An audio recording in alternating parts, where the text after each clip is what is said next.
Kancharapalem Indiranagar doctor BR Ambedkar వర్ధంతి ఘనంగా నిర్వహించారు. అంబేద్కర్ విగ్రహానికి చిత్రపటాలకు ఘనంగా నివాళులర్పించారు. ఈ సందర్భంగా దళిత సేన వ్యవస్థాపకుడు అప్పారావు మాట్లాడుతూ అంబేద్కర్ ఆశయాన్ని వివరించారు. రాజ్యాంగ విలువల్ని ఎలా కాపాడుకోవాలో వివరించారు.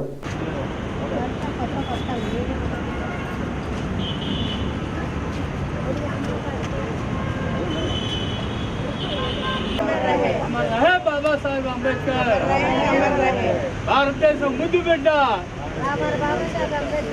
కంచరపాలెం ఇందిరానగర్ 1 ఈరోజు డాక్టర్ బాబాసాహెబ్ అంబేద్కర్ గారు 69వ వర్ధంతి కార్యక్రమం దళిత సేన ఆధ్వర్యంలో ఆయన ఘనమైన నివాళులు అర్పిస్తున్నాం. పూణేలో అస్పృశ్యులు తమ మొలక చీపురు కట్ట కట్టుకొని నడవలసి వచ్చేది. తద్వారా వారు నడిచే దారి శుభ్రం చేసి హిందువులు మలినం కాకుండా నడిచేటందుకు వీలు కల్పించేవారు. పూణేలో అస్పృశ్యులు తమ మెడకుగా మట్టికుండా తగిలించుకొని నడవలసి వచ్చేది. అతడు ఉమ్ము వేయవలసి వస్తే అందులోనే వేసేవారు. పొరపాటున ఒక హిందూ ఒక అస్పృశ్యను తాగితే హిందువులు మలినం కాకుండా మెళ్ళ కానీ మోచేతి కానీ నల్లటి దారాన్ని కట్టుకోవాల్సి వచ్చేది. ఒక కులంపై మరో కులకు ఆధిపత్యం ఉంటే కుల వ్యవస్థలు నేరుగా వ్యతిరేకించడం లేదన్నది డాక్టర్ బాబాసాహెబ్ అంబేద్కర్ అభిప్రాయం. ఒక కులంపై మరో కులకు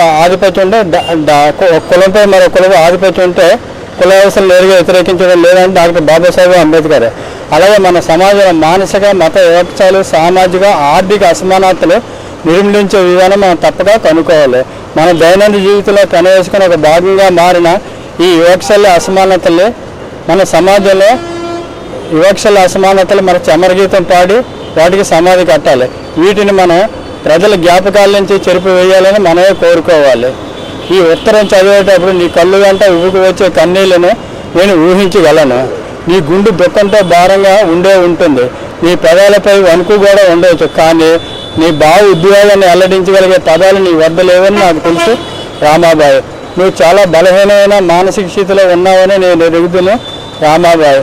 కృష్ణా జిల్లా నందిగామ శ్మశాన వాటికల్లో దళితులు ప్రవేశం లేదు. కుక్కలకి కోళ్ళకి ఆవులకి గేదెలకి అడ్డు లేదు. ఈ కార్యక్రమంలో పాల్గొన్న Dalit Sena city convener Golamala Meena, city secretary Patnal Johnson, city కార్యకర్తలు మీనా మరియు కొంతమంది ఈ కార్యక్రమంలో పాల్గొన్నారు. నా పేరు గొలమాల అప్పారావు, దళిత సేన స్టేట్ వర్కింగ్ ప్రెసిడెంట్.